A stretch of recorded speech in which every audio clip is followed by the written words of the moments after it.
The world is doomed. Those called the 10 strongest knights who protected the continent had already exhausted all their energy. And over this vast contaminated land, only death prevailed over all, except for him, the knight who was still alive. All of this was caused by the demon commander of Gluttony, who admitted that this human was strong, but that it still wasn't enough to kill him. Even so, our warrior grabbed his hammer and struck the commander's arm with such force that he crushed it, smashing him from head to toe, because that monster was just noisy. And in this way, a little peace was finally achieved, though due to his injuries, he wouldn't last much longer either. Then he paused to think. Had he done everything wrong from the start? After all, mana training was knowledge exclusive to knights and nobles. Therefore, he had to overcome countless failures, climbing to the top even while being at rock bottom. What if, instead of what happened, he could have trained with the proper methods from the beginning? Could he have saved the continent and the entire world? But reflecting on the commander of Gluttony, he thought that despite everything, he was really exceptional, even though he was only the 7th among all the Demon King's commanders. It was at that moment that he heard a voice calling him. The one calling was the Emperor of the Sword, Asgard von Valentia,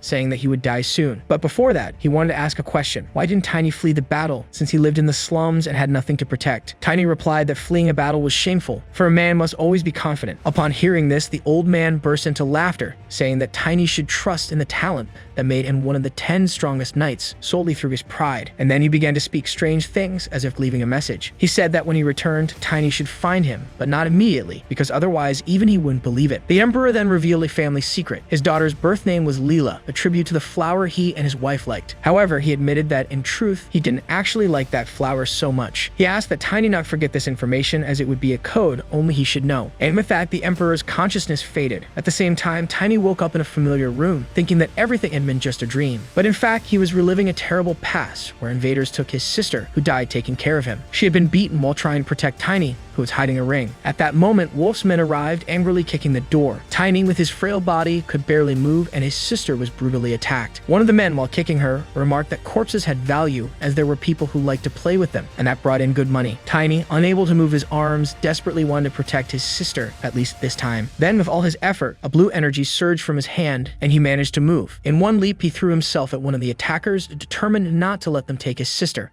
The men began beating him, but Tiny resisted, and after several blows to the head, the bandits gave up and left. At that moment, Tiny realized that something had changed. This was the end of his nightmare, but this time, he had managed to act differently. The mana had awakened in him earlier than it should have. He realized that perhaps the Sword Emperor's words were right. This wasn't a dream. He had really returned to the past and could now change the future of the world. Taking advantage of the moment, he cursed the old man for not sending him even further back in time. However, at that instant, Tiny began coughing up blood, a consequence of his frail body trying to use mana. Even so, he knew that complaining was useless. If the Emperor had sent him to the past, this was his chance to ensure that his sister could rest in peace, something he hadn't been able to do in his previous life. With that in mind, Tiny decided to follow his path and avenge his sister's death. But before that, he needed to ensure she rested in peace. And even though they didn't share the same blood, what they had in common were their black eyes and hair, something rare throughout the continent. Because of this, many people avoided him, but his sister, always kind, gave him the name Tiny and treated him with love. That's why, this time, he was able to bury his sister in peace. Meanwhile, one of the women, Emma, a friend of his sister's, thought that Tiny had changed a bit. Not long ago, she had found him eating soup in front of his sister's body, his wounds already healed. When he finished eating, he simply picked her up in his arms and thanked Emma for the soup, promising to return the favor one day. After that, his sister's funeral began, and Tiny remembered the words she always said: "Be confident and keep your head held high." For that reason, you would have no regrets in this life. 1 month later, it was finally time for revenge. He arrived before the wrongdoers and asked where Wolf was. One of the henchmen tried to slap him, but Tiny caught his hand with a single motion and twisted the man's arm. Another came at him, grabbing him by the shirt, but couldn't do anything. Tiny, with ease, delivered a powerful kick to the man, for his mana-infused body was already at an advanced stage, something he had not been able to achieve in his previous life, the perfect fusion between the physical body and mana. As a result, his body had become much stronger. However, this powerful technique came with a side effect. You need to eat like a boar, or better yet, like Luffy. Emma even complained that Tiny had eaten her entire 10-day supply. She soon realized that after reconstructing his body, something had changed. Now that his mana had awakened, Tiny could fix the weaknesses from when his body was frail. Then he grabbed another thug by the leg, swung him into the air, and threw him far away, thanking them for having broken his body before. The man flew so far that he destroyed the entrance to the place.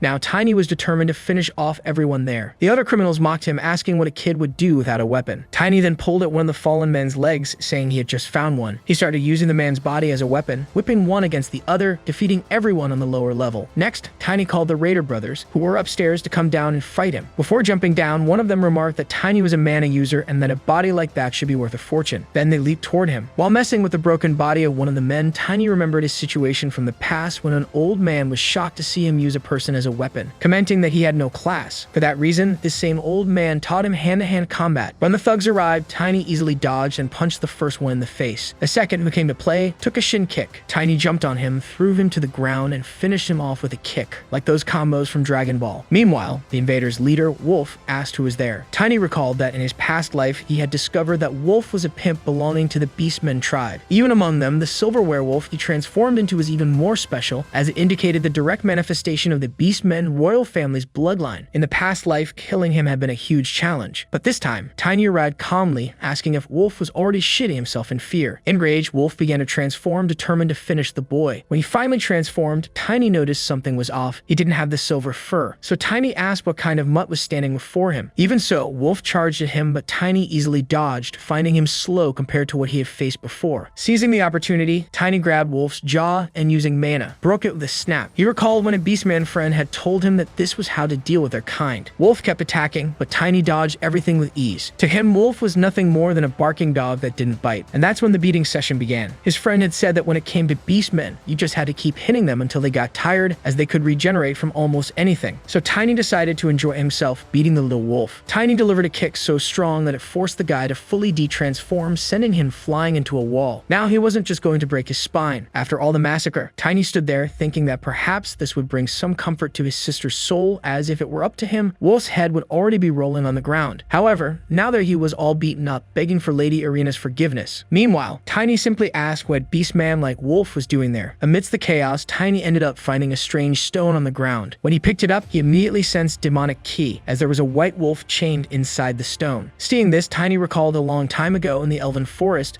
when an elf spoke about spiritual creatures. She explained that these creatures are reborn after accumulating mana for at least 100 years. What she described as the quintessence of a spirit was exactly what Tiny was holding, a spirit stone. He wondered why Wolf had one of these stones, especially in such a strange state. Even so, Tiny punched the chains, freeing the white wolf as he watched its memories. This spirit had been surrounded by a group of strangers using demonic ki, trapping it inside the stone. The boy receiving the stone was Wolf himself. These scumbags had been creating beastmen by having people absorb spirit stones, and that's how that boy had transformed into Wolf. This time, since Tiny had arrived early, Wolf hadn't been able to absorb the stone. However, the white wolf, furious, tried to bite Wolf. Tiny stopped it, saying that this scum deserved something far worse than death. The wolf seemed to understand, and Tiny remembered what that woman had said. It was possible for humans to tame a spirit, provided they had a pure soul and enough mana. That's why usually only children were able to do it. Tiny became pensive. After all, even though he was young, his soul was far from pure. But since it was working, he had no complaints. He was able to communicate with the wolf through the mana flowing inside the spirit stone. Thus, Tiny decided to form a contract with the wolf. Unlike magic, it wasn't necessary to focus on raising the spirit's level, as most of these beasts grew stronger as their tamer's strength increased. That's why the elf arena was among the top 10 knights in the world. Before accepting the contract, the wolf asked Tiny for a favor, to avenge his capture by the cult worshippers who did this to him. In this way, Tiny obtained his first spirit, naming it Moon Wolf. Looking at Wolf collapse on the floor, Tiny concluded that it was all the work of those worshippers who rejected God and worshipped demons. With that, he kicked Wolf, telling him to wake up. When nothing happened, Moon Wolf went to do his job. Tiny then asked where the guy who gave Wolf that spirit stone was. Terrified, Wolf said the organization would kill him. But before he could reveal anything, his head exploded due to a spell that prevented him from saying a word. With that, Tiny focused on what was most important. He took Wolf's body and threw it against the wall, where he knew these scoundrels' treasure was hidden. The item he needed was the Valencia family ring. Some time ago, a blonde-haired girl had asked for his name and given him a ring, telling him that whenever he needed help, he could show the ring to find her. That same ring had been stolen by those wrongdoers. The person who had given it to Tiny was Clovan Valencia, the youngest daughter of the Sword Emperor, known for her kindness and called the Saint of Valencia. This had happened because in the Valencia family culture, children who came of age had to place flowers in each temple and make their names known. That's how Clove had met Tiny on the streets and given him the ring. In his past life, Tiny took too long to seek revenge, and thus it took him longer to recover the ring. Now, with the ring in hand, he saw a great opportunity to find the Sword Emperor. Suddenly, Tiny heard a voice from below. He went down, knowing that the time had come. The shiny, bald knight had arrived. He couldn't believe that a mere child had caused all that destruction. This was Lamb, the commander of the castle guards, who was already thinking of using the situation as an excuse to increase the bribe he received in exchange for protection. But before Lamb could do anything, Tiny descended the stairs, saying he was just dealing with some trash. And since there was a knight around, it was obvious he had been getting good money from Wolf. The bald guy immediately flexed his veins, even where where he had no hair and charged furiously at Tiny. However, Tiny simply struck him with his hand, throwing the bald man far away, as given the knight's level, if Tiny had given his all, he could have easily defeated him. Right after, Tiny delivered a knee strike, and even though he was strong, the bald man managed to block the blow. Now that he had shown a bit of his power, Tiny knew he needed to act smartly, as the bald knight didn't yet need to be treated as an enemy. Just as the bald man prepared to draw his sword, Moon Wolf appeared in his giant form, causing the knight to break into a cold sweat. With the situation calmer, Tiny proposed a deal. Instead of Wolf paying the bribe, Tiny would make the payment himself. The bald man, impressed, replied, "Oh ho, you're clever, kid," and asked if Tiny would pay the 5 gold coins Wolf used to pay. Tiny, however, knew that the bald man received no more than 1 gold coin and offered to pay him 1.5.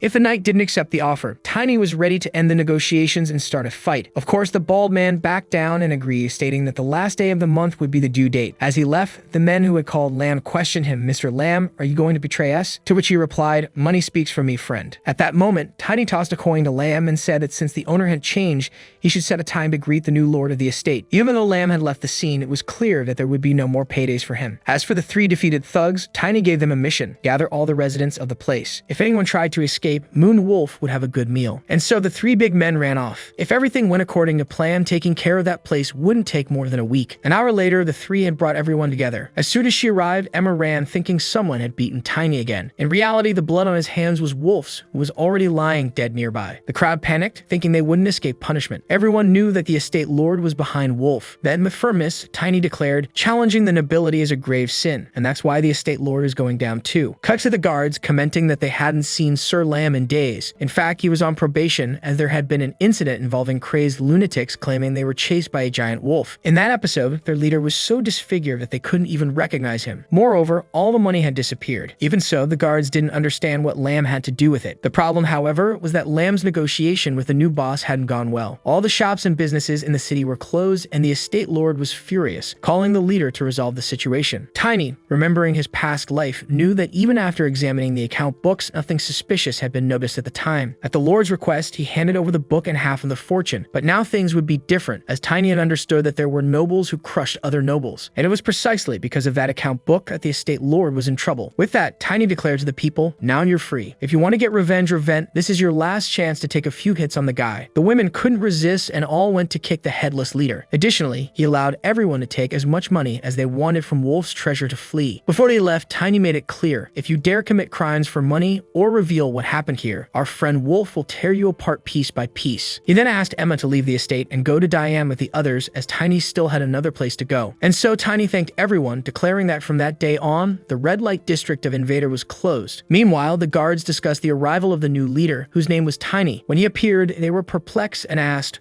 "What's a child doing here?" Tiny then summoned the big wolf, causing the guards to fall back in fear. After all, with his child-sized body, things like this would keep happening. Further ahead, the Grandmaster of the Knight's Order, Cran, introduced himself. However, Tiny, in his defiant manner, remarked that it seemed to be their custom to leave a guest waiting for so long. The knight, offended, was already preparing to draw his sword, telling Tiny to know his place. But it was Cran who needed to learn his place, as he tried to appear superior, though he was insignificant because Tiny was a guest of the lord of the estate. Cran, furious, started to speak more, but Tiny interrupted, saying that the real bad smell in the room came from him. As the knight advanced with his sword, the butler appeared, informing them that the lord was waiting. So the almost bald Cran began to guide Tiny inside the castle. Once there, Tiny was astonished and commented that it was a pleasure to meet the lord. The man before him was Timon von Filias, a baron. Tiny was surprised because in the future, he remembered Timon as someone 3 or 4 times larger. However, he knew that the account book would bring down the baron quickly. Tiny then expressed his desire to become the lord's weapon, putting the knight leader Cran as his competitor. The people present were even more shocked to learn that Tiny was only 13 years old. The lord stood up and commented, "So the boy who stole my wallet wants to become my weapon." Tiny replied, saying that he believed he was doing the lord a favor. Meanwhile, the defiant Cran asked for permission to execute Tiny right there. However, Tiny mentioned the crackdown on drugs that the Duke of Valentia was carrying out in his territory,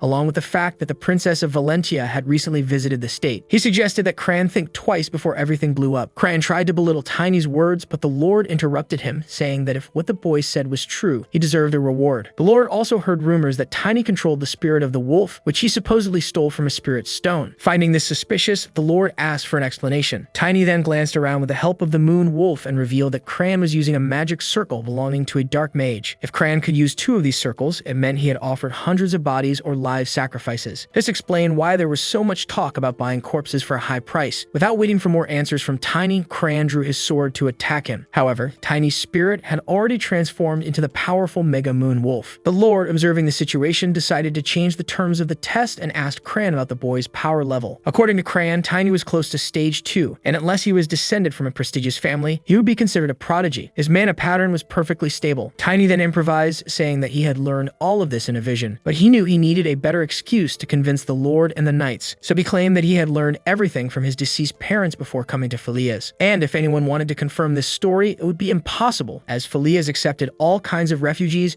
making it difficult to uncover information about his true identity. In the end, the Lord decided to trust his word, as he would judge the truth later. Meanwhile, Tiny was invited to stay at the Lord's residence, since things had been going wrong since he killed Wolf, and the Lord needed an excuse to cover up the events. The question left in the air was, an excuse for whom? Perhaps for the same organization Wolf was part of. If Tiny wasn't careful, he could end up in trouble.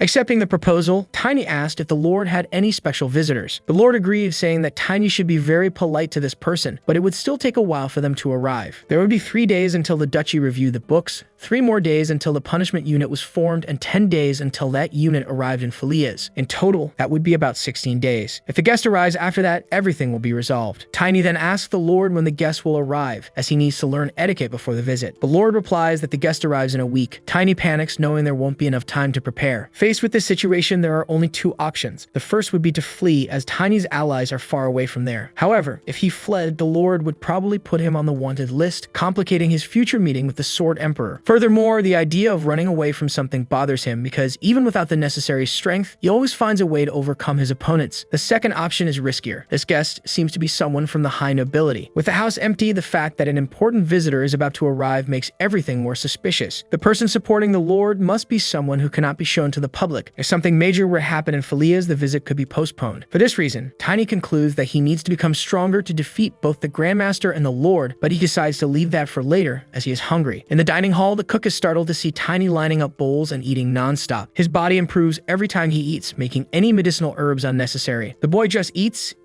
and eats. At that moment, a man appears and asks if Tiny learned his manners from a dog. Tiny retorts, "That's right, if you're insulting me, bastard, you better respect me now." The man responds, "Respect someone who wants to hit a little boy? That's tough, huh?" The man gets angry, curses Tiny, and breaks the table. Another man with a scruffy beard tries to calm him down, saying that Tiny is just a child, but the vagrant next to him encourages the fight. Despite this confusion, Tiny taunts the man to come at him because he wants to show the Grandmaster just how strong he really is. Tiny starts to suspect that this might have been staged by the Lord. They go outside to fight, with the crowd gathering around. The bearded man charges, and Tiny, wasting no time, kicks his legs, making him fall. The man tries to punch Tiny, but he easily dodges and delivers another kick to his leg. The man, confused, doesn't understand how a level 1 child can be so strong. Even with his legs injured, he tries to attack again with a hammer strike. However, Tiny slides under the man's legs, jumps, and grabs his neck, turning the fight into a clack-clack game. Tiny wins the battle, leaving everyone around in shock. A knight had been defeated by a child. In Tiny's mind, he won without the help of the wolf to prove his potential. At that moment, he almost faints as he spent too much mana by using all his strength. If this had happened in his past life, he would have been in trouble, since although his body recovered quickly, his mana regeneration was very slow. Now in this life, he has complete harmony between body and mana,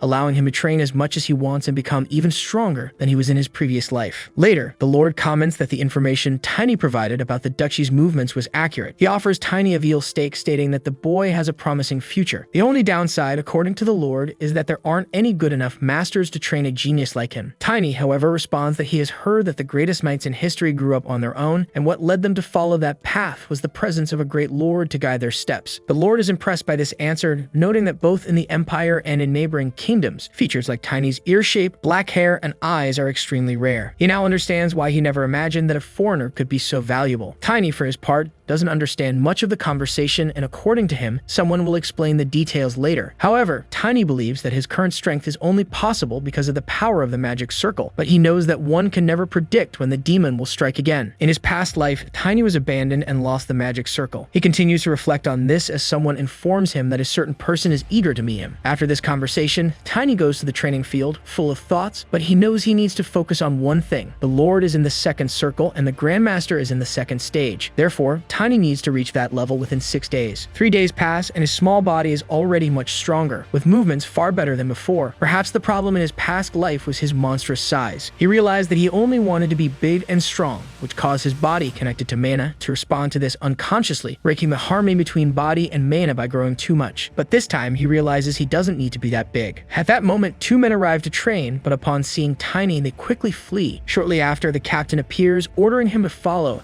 as the Lord has given instructions to present him with a weapon. Tiny thinks it's the perfect opportunity and follows the captain to the armory, where he finds various armor and swords. However, there are no axes, his preferred weapon. He asks if he can have something like the captain's sword. The captain, full of pride, says that the Gria's sword was crafted by a renowned artisan. Tiny, taunting, responds that the sword suits him much better since it should be in the hands of someone talented. The captain bursts with anger and asks if Tiny wants to die. The clever boy challenges, if you're unhappy, how about a fight? The captain doesn't hesitate and furiously charges at Tiny. Outside, people hear Tiny yelling, "I'm sorry, Captain. I'll be more careful." He leaves the armory all bruised, carrying a strange, wrapped sword. Everyone assumes that Captain Kron hit a child, fueling rumors that he dislikes the boy, which seems to be true. Back in his room, the maids ask Tiny what happened. With a slight grin, he says the captain told them they were going to get a weapon, and that's exactly what happened. Meanwhile, the Lord asks his subordinates if the sacrifice is secure, worried that Tiny is messing up the invaders' plans. He needs to resolve this quickly because in a few days, Tiny's lineage will be confirmed. If he is not from that family, he will have to pay a terrible price. However, the Lord doesn't believe this will happen, as Tiny is highly talented and possesses knowledge that could only come from a prestigious family. Additionally, he has black hair and eyes, which the Lord sees as a confirmation of his lineage. That night, as Tiny was preparing to sleep, an alarm spell from his circle was triggered. Looking ahead, he sees Tiny appearing and slicing it in half, claiming it was punishment from the heavens. The next day, the maids are frightened by the presence of a strange dark magic energy. The knights, incredulous, comment that such a thing wouldn't be possible, but the priest who was there has already reported the energy to the parish. Glenn, one of the knights, mentions that an imperial investigation will be sent. The reason the captain's body remained in such a state even after death was that he was a dark mage whose body decays instantly upon dying. Glenn notices that the sword Tiny is carrying is the same one the captain used. Everyone is surprised because the captain hasn't appeared since the previous day. The guards start investigating and question all the servants, who confirm the same story. The captain beat up the boy. Glenn calls for Tiny. When he arrives, he tells the exact same version that everyone else had given. Glenn then questions him about the fact that they investigated the armory and found nothing, making the captain's disappearance even stranger. Tiny, acting as usual, says he really didn't see anything and that his testimony is the same as the others. Seizing the opportunity, Tiny asks what will happen to him, as the Lord had said his future was secure. Glenn simply tells him to return the next day. Tiny, on the other hand, can't recall any night like that, as he remembers having defeated all of them. The next day, Tiny receives a mercenary plate and a substantial amount of money. Glenn explained that only commoners with merchant or mercenary status could enter other provinces. According to him, staying in a decaying place like that would only waste Tiny's talents, so he advised him to go far away and strengthen himself. At that moment, Tiny understood why he hadn't seen Glenn in his past life. He had probably left before everything happened. Grateful for everything, Tiny thinks that now that the Dark Mage is dead, the Imperial family will have to act. Since the duchy didn't come to them, Tiny will have to seek them out personally. Before leaving, Glenn bids farewell, asking Tiny not to forget him, though Tiny didn't even know his name. Glenn introduces himself as Glenn Libery, but asks to be called simply Glenn. Tiny departs, thinking he left an unsolved problem in that knight's hands. Now that he has the mercenary plate, he decides to go to the guild to get a horse. However, the wolf immediately appears, ready for Tiny to ride. The wolf takes on a smaller form, as spirits tend to materialize at the size they had in life, but can adjust to the sorcerer's proportions. When he mounts the wolf, Tiny feels his soul and senses merging with the animal. With everything ready, they set off, with new adventures awaiting beyond the forest. Tiny decides to head to Karun quickly, as is where the first catastrophe will occur. In his past life, many catastrophes arose one after another, weakening humanity's power. It all began with the disappearance of Karun's relic, and Tiny needs to prevent that from happening. The relics of humanity were granted by the goddess, known as the 7 Sacred Relics. The problem is that these relics will be stolen, but this time Tiny will not allow that to happen. He plans to join the army in battle, as the first catastrophe will occur in the Sea Kingdom of Karun. Before that, however, he decides to visit the Duke's house. Meanwhile, in the city at night, a strange figure arrives, putting everyone to sleep and using magic to question Glenn about what he knew regarding the Lord's death. Glenn shares what he knows, and the man puts him back to sleep. When Glenn awakens, one of the guards reports that the Lord's body has disappeared, complicating the investigation even further. The hooded man finds the body of the sword's owner and concludes that the culprit of the incident must be that boy who defeated the wolf and vanished. He swears vengeance against Tiny for disrupting the organization's plans. At the western gate of Valencia, Tiny's plan seems to be going well, except for the fact that they still don't have enough money to buy decent equipment. At that moment, a skinny man and a fat one show up, demanding that Tiny hand over all his money. Seeing this, Tiny asks them the same question, realizing he has found his problem solvers. He remembers a rule from his past life. If a large shadow appears in an alley, it's best to hide without breathing. Tiny always caught these alley guys and shook them down mercilessly. He quickly defeats the two thieves and takes their money. Soon after, more people arrive, claiming to be from the Rufus family. Tiny, however, has never heard of them and considers them too weak. One of the men tries to attack him but gets slapped in the face. The skinny man receives a solid kick to the head, showing that this group was no match for him. Plus, Tiny walks away with a good amount of money. After that, Tiny goes to an equipment shop and buys a leather armor and a club to strike his opponents in the head. As he leaves the store, he sees a crowd talking about an important person being in the city. Curious, he asks the vendor what's going on. The vendor reveals that the Princess of Valencia is patrolling the city. Upon hearing this, Tiny starts reflecting, remembering that if his sister taught him about affection, Chloe was the first person to give him hope. Even though the story between them didn't end on the best terms,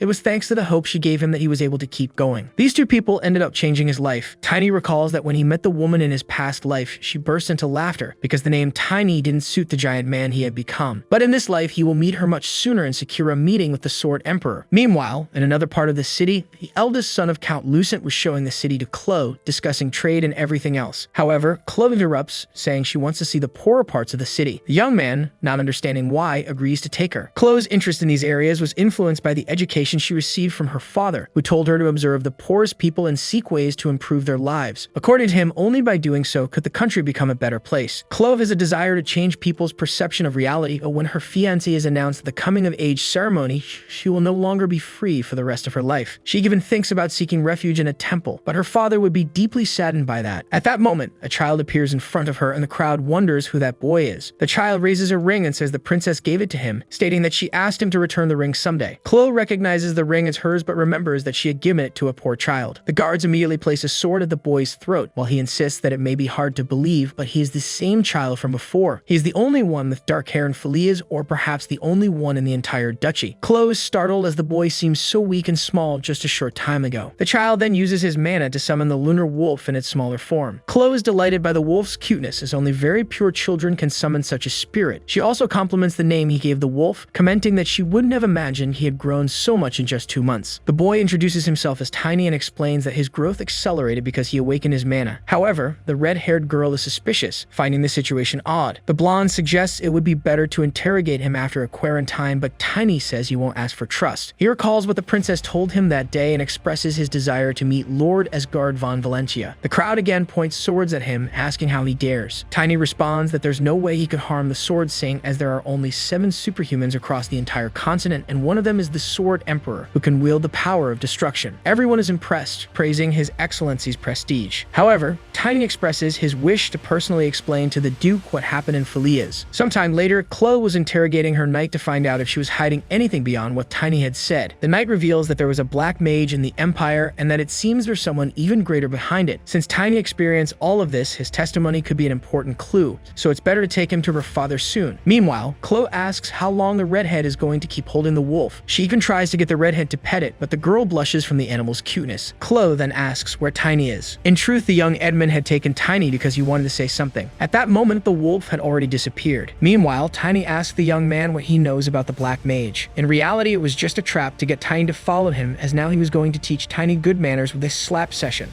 However, on the first slap the young man tried to deliver, Tiny grabbed his hand with one of his own and didn't let go. Tiny only let go after scratching his ear and asked if, by bringing him there, he had prepared something interesting. So Tiny followed the young man. Meanwhile, the red-haired knight rode out on horseback looking for them because, according to the princess, the spirit disappears when the master is getting too far away. Outside the castle, they arrived at a place where the Rufus family lives. The man there was asking if Tiny had come for the product. However, Tiny wasn't interested in any of that. What he wanted was for the strong men to educate that commoner. One man tried to say something and got slapped in the face for questioning orders. When the other men stepped forward to face Tiny, they realized he was the same boy from earlier. They were terrified and told the boss that this was the boy who had defeated them. The boss grabbed a club and rushed at Tiny, but Tiny pushed him back with a single blow, asking if that was all they had. He was ready to take down everyone there. However, before he could do anything, the men were already passed out from fear. The 2 remaining ones didn't want to fight at all. Sometime later, the redhead arrived and saw that everyone had been defeated while Tiny sat atop a chest reading. He handed the chest to her, which contained a book of bribes, as those men had been involved in human trafficking. With that, the stupid blonde wouldn't be able to fool anyone anymore. After that incident, the foolish blonde was expelled from the duchy, and finally, Tiny was ready to meet the Sword Saint. In truth, the young Edmund had taken Tiny because he wanted to say something. Don't forget to leave a like so I can keep bringing the next part of this work. What do you think of this story? Personally, I loved it. Until the next work, everyone.